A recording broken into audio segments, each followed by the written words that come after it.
السلام علیکم ورحمۃ اللہ وبرکاتہ۔ الحمد للہ الذی ہدانا لہذا وما كنا لنہتدی لولا ان ہدانا اللہ، اما بعد، قال اللہ سبحانہ وتعالی واعف عنا واغفر لنا وارحمنا انت مولانا فانصرنا عن القوم الکافرین۔ محترم ناظرین، آج کے اس اہم نشست میں جو بات آپ لوگوں کو بتلانی ہے کہ کتاب و سنت میں رحمت کی دعائیں کہاں کہاں پر کی گئی ہیں، ان مواقعوں کو آپ کے سامنے بیان کرنا ہے۔ یہ بات ہم اچھی طریقے سے جانتے ہیں کہ انسانی زندگی میں دعاؤں کی اسی قدر ضرورت ہے جس قدر اسے کھانے پینے کی، بلکہ اس سے زیادہ ضرورت ہے۔ یہی وجہ ہے کہ کہیں دعاؤں کو عبادات کا خلاصہ بیان کیا گیا تو کہیں پر دعا ہی کو اصل عبادت قرار دی گئی۔ الدعاء هو العبادہ۔ قرآن و حدیث میں ایک انسان کو بہت ساری دعائیں سکھلائی گئی ہیں۔ آپ کے سامنے چند ان دعاؤں کا ذکر کیا جائے گا جن دعاؤں میں ایک انسان کو اللہ رب العالمین سے اس کی رحمت کو طلب کرنے کا حکم دیا گیا ہے۔ چنانچہ قرآن کی جو عظیم آیات ہیں، قرآن میں بہت ساری آیات ہیں جو بعض آیاتوں کو بعض آیات پر فضیلت ہے، اور جو عظیم آیات ہیں ان آیات میں سورہ بقرہ کی آخری دو آیات ہیں۔ ان دونوں آیات کی خصوصیات میں یہ خصوصیت بھی شامل ہے کہ اللہ رب العالمین نے انہیں اللہ کے نبی صلی اللہ علیہ وسلم کو اپنے پاس بلا کر کے عطا کیا، اور ان دونوں آیتوں میں آخر میں جو دعائیں سکھلائی گئی ہیں ان دعاؤں میں یہ دعا ہے واعف عنا، اے ہمارے رب ہمیں معاف فرما، واغفر لنا، ہمیں بخش دے، وارحمنا، اور ہم پر رحم فرما۔ تو گویا اس آیت میں اللہ رب العالمین نے رحمت کی دعا سکھلائی ہے ان آیات میں جو آیتیں عظیم پائی جاتی ہیں۔ اسی طرح سورہ آل عمران میں اللہ رب العالمین نے ایمان کے فوری بعد جس چیز کو طلب کرنے کا حکم دیا ہے وہی رحمت ہے، یعنی اللہ رب العالمین نے ایمان کے بعد رحمت کو طلب کرنے کا حکم دیا۔ چنانچہ اللہ رب العالمین نے کہا ربنا لا تزغ قلوبنا بعد اذ ہدیتنا، اے ہمارے رب تو ہمیں ہدایت دینے کے بعد ہمارے دلوں کو نہ پھیر دے، ہمارے دلوں میں کجی نہ ڈال، وہب لنا من لدنک رحمہ، اور تو اپنی جانب سے ہمارے لیے رحمت کو نازل فرما، ہمارے لیے رحمت کو عطا کر۔ تو گویا اس آیت میں ہدایت کے بعد ایک انسان کو جس چیز کا سوال کرنے کا حکم دیا گیا وہ رحمت ہے۔ اسی طرح انبیاء اکرام کی زندگی میں بہت سارے مواقع آئے، کبھی خوشی کے کبھی غم کے۔ ان تمام موقعوں میں اللہ رب العالمین نے جہاں اللہ رب العالمین سے معافی کو طلب کرنے کا حکم دیا، وہیں پر اللہ رب العالمین نے اب اللہ سے رحمت کا سوال کرنے کا حکم دیا۔ چنانچہ آدم علیہ السلام اور حوا علیہ السلام کو جب جنت سے نکالا گیا تو انہیں ایک دعا سکھلائی گئی، اس دعا میں بھی اللہ رب العالمین نے رحمت کا ذکر کیا۔ چنانچہ مشہور و معروف دعا ربنا ظلمنا انفسنا وان لم تغفر لنا وترحمنا، اے ہمارے رب ہم نے اپنے نفسوں پر اپنی جانوں پر ظلم کیا، اگر تو نے ہمیں نہیں بخشا، وترحمنا، اور تو نے ہم پر رحم نہیں کیا، لنکونن من الخاسرین، تو ہم ضرور بضرور خسارہ اٹھانے والوں میں سے ہو جائیں گے۔ تو گویا انبیاء علیہ السلام نے بھی اللہ رب العالمین سے رحمت کی دعا کی ہے۔ اسی طرح موسیٰ علیہ السلام کی زندگی میں بہت سارے مواقعوں پر موسیٰ علیہ السلام نے اللہ رب العالمین سے رحمت کی دعا کی ہے۔ چنانچہ ایک مشہور و معروف دعا قال رب اغفر لی ولاخی وادخلنا فی رحمتک، اے میرے رب تو مجھے اور میرے بھائی یعنی ہارون علیہ السلام کو مغفرت فرما، وادخلنا فی رحمتک، اور تو ہمیں اپنی رحمت میں داخل فرما، وانت ارحم الراحمین، کیونکہ تو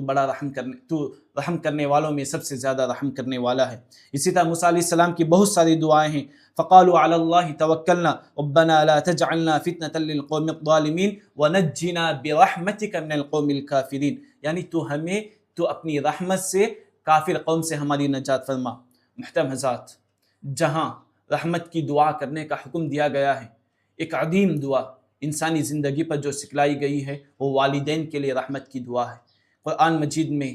جہاں اللہ رب العالمین نے اپنی عبادات کا حکم دیا، اپنے ساتھ کسی کو شریک نہ بنانے کا حکم دیا، وہیں فوراً والدین کے ساتھ حسن سلوک کی تعلیم دی، حسن سلوک کا حکم دیا، اور جہاں والدین کو اف تک نہ کہنے کی بات کہی تو والدین کے حق میں دعا کرنے کی بات بھی کہی۔ اور والدین کے حق میں سب سے بہتر دعا کیا ہے کہ ان کے لیے رحمت کی دعا کی جائے، ربرحمہما، اے اللہ ان پر رحم فرما، کما ربیانی صغیرا، جیسا کہ انہوں نے مجھے بچپن میں پالا، پرورش کی، پرداخت کیا۔ تو گویا والدین کے لیے بھی رحمت کی دعا کی ہمیں تعلیم دی گئی ہے۔ اسی طرح اصحاب کہف کے واقعے میں بھی انہوں نے اللہ رب العالمین سے رحمت کی دعا کی ہے۔ اذ اوى الفتية الى الكهف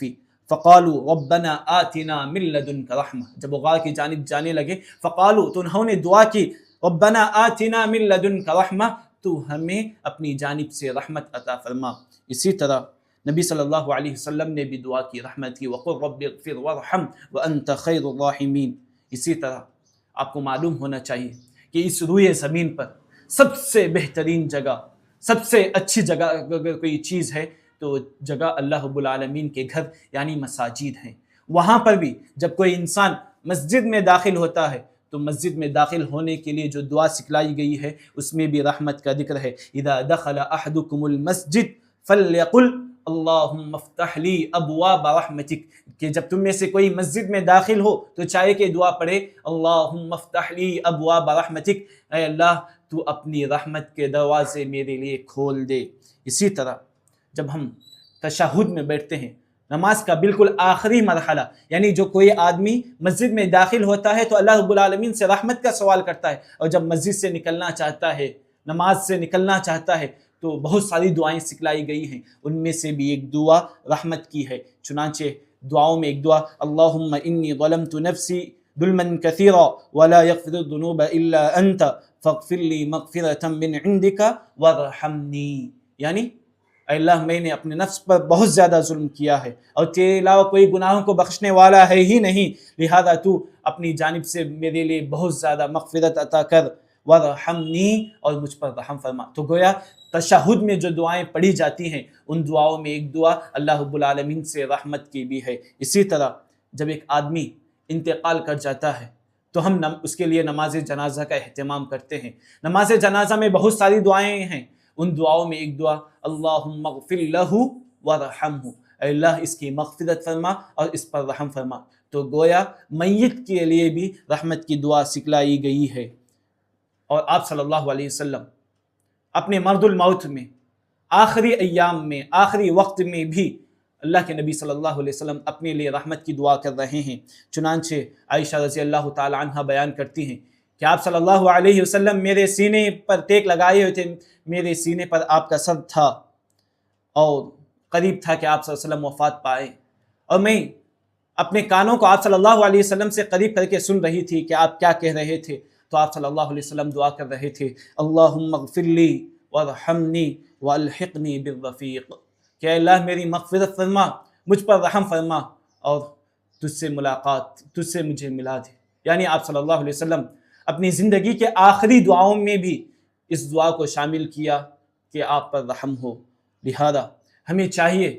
کہ زندگی کے ہر موڑ پر، چاہے وہ خوشی کا ہو یا غمی کا، یعنی خوشی کا اس ناحیے سے کہ انسان کو بہت ساری خوشیاں آتی ہیں لیکن انسان ان خوشیوں میں اللہ رب العالمین کو بھلا کر اللہ رب العالمین کی نافرمانی کر جاتا ہے، تو انسان کے حالات جس قدر بھی کیوں نہ ہو، اللہ رب العالمین سے ہر حال میں، دینی معاملے میں، دنیاوی معاملے میں، ایک انسان کو چاہیے کہ وہ اللہ رب العالمین سے رحمت کا، مغفرت کا اور اس کی نعمتوں کی شکر گزاری کا سوال کرے۔ انہی چند کلمات کے ساتھ میں اللہ رب العالمین سے دعا کرتا ہوں کہ اللہ تعالی ہمیں مرتے دم تک تو اپنی وسیع و عریض رحمت میں شامل فرما، کبھی تو ہمیں اپنی رحمت سے محروم نہ فرما، آمین۔ وآخر دعوانا الحمد للہ رب العالمین، والسلام علیکم ورحمۃ اللہ وبرکاتہ۔